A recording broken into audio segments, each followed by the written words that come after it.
Welcome to the Fixture by WICC. As always, I'm your host, Meg Linehan. I'm a national staff writer at The Athletic covering the NWSL and the U.S. women's national team.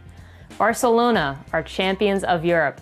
The Thorns and Gotham FC kept winning in the NWSL. We had some major coaching shakeups on both sides of the Atlantic, and we're going to check in on the NCAA championship game as well.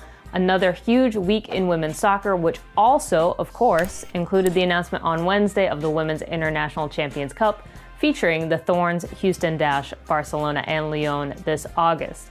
Now, if you can't make it to Portland, ESPN will be the broadcast partner for the tournament. If you're already there or you're thinking about checking out the games, make sure you go to the ICC website for more information on tickets, and hopefully I'll see you there.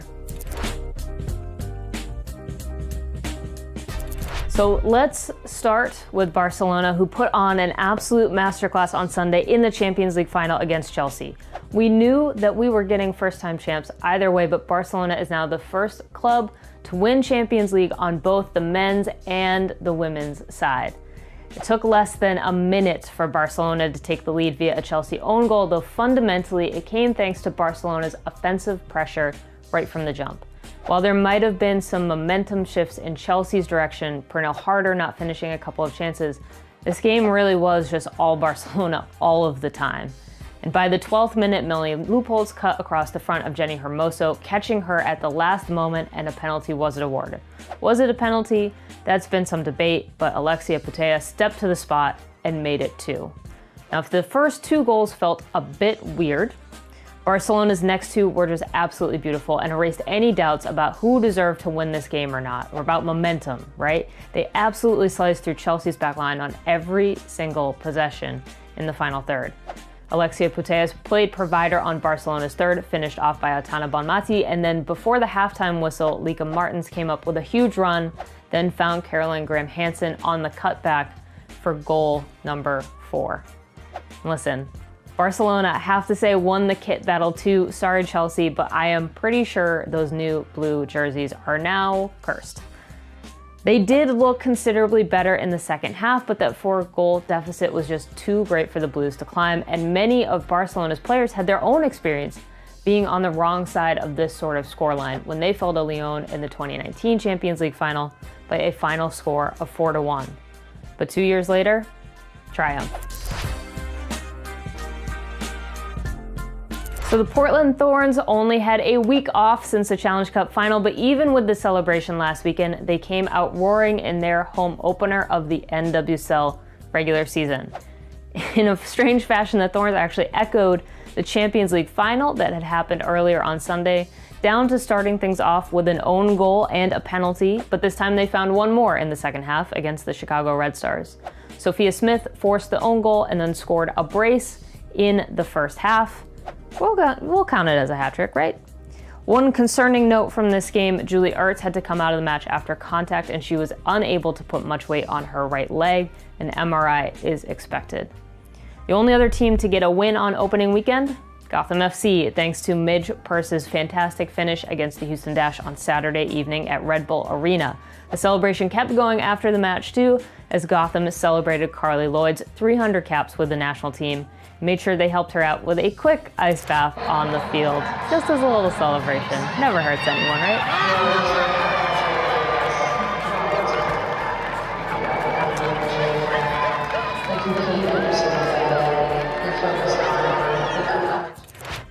The Spirit and the Pride exchanged some late goals in a 1-1 draw. First, Ashley Hatch rose above Allie Krieger to get her head on Tori Huster's cross before Alex Morgan found an equalizer for the Pride with only 6 minutes plus stoppage time to go. It was Morgan's first NWSL goal since 2018. Now, Racing Louisville FC and Kansas City kicked things off for the regular season, but between that opener and Saturday night's late game between the OL Reign and North Carolina Courage, no goals, and all 4 teams walked away with a point for week 1. But just to put a little exclamation point on opening weekend, first thing Monday morning, the North Carolina Courage announced Sam Mewis is back and signed on a 2-year contract through 2023. Rose Lavelle is also back in the NWSL, which is surely happy news for OL Reign, who picked up her rights via a trade with the Spirit. Both players are expected to be back later this month and ready for selection before May is even over. Game changer. Also a very busy week on the news front, but especially in the coaching realm. A lot of surprise in the UK as Casey Stoney announced she was departing Manchester United, but as I reported for The Athletic, she has been linked to the head coaching role with one of the planned 2022 NWSL expansion teams. Some quick backstory, though this has been by far the strangest path an expansion team has ever taken in this league, but originally planned and announced by NWSL Commissioner Lisa Baird as a team for Sacramento. Ron Burkle and the ownership group are working to move their territorial rights to San Diego, and they've brought in Jill Ellis as a sporting director. Now, none of this has been formally announced by anyone yet, but a source told me last week that Ellis and Stoney are in the final stages of conversations for her to head to San Diego to lead a new team for 2022. For the other California expansion team, Molly Hudson reported that Inaya Luco has been linked to the Angel City in some sort of front office soccer role. But even more news, after rumors started surfacing out of the Netherlands, I confirmed via multiple sources that Portland Thorns FC head coach Mark Parsons is planning to take the Netherlands head coaching role after the conclusion of the 2021 season. Nothing has been signed yet. He's definitely staying put through the end of the season, but it is a major move up for Parsons as he steps in for Serena Wegman, who of course is heading to England to take on that head coaching role. Again, definitely just major news all over the place the past week, and as we all know, this league doesn't ever slow down. And we had a huge upset in the NCAA College Cup final with Santa Clara, outlasting Florida State in penalties to win their first trophy since 2001. A very tense first half with no goals for either side, before FSU finally took the lead via Jenna Neiswanger, who launched a beautifully bending ball right off the post and in for the first goal of the game. But Santa Clara clawed back an equalizer late thanks to Kelsey Turnbow. She was the number 18 draft pick for the Red Stars, and she also scored the go-ahead goal over UNC to get the Broncos to the finals. Maybe an own goal, but we'll count it, so keep an eye on her for sure. Neither team blinked during two golden goal overtime periods, 10 minutes each, so we went to penalties. FSU had looked extremely confident through their PKs in previous matches, but on Monday night, both Clara Robbins and Emily Madrill started off their first two rounds by hitting the post. Izzy D'Aquila sealed the trophy for the Broncos in the fourth round of kicks.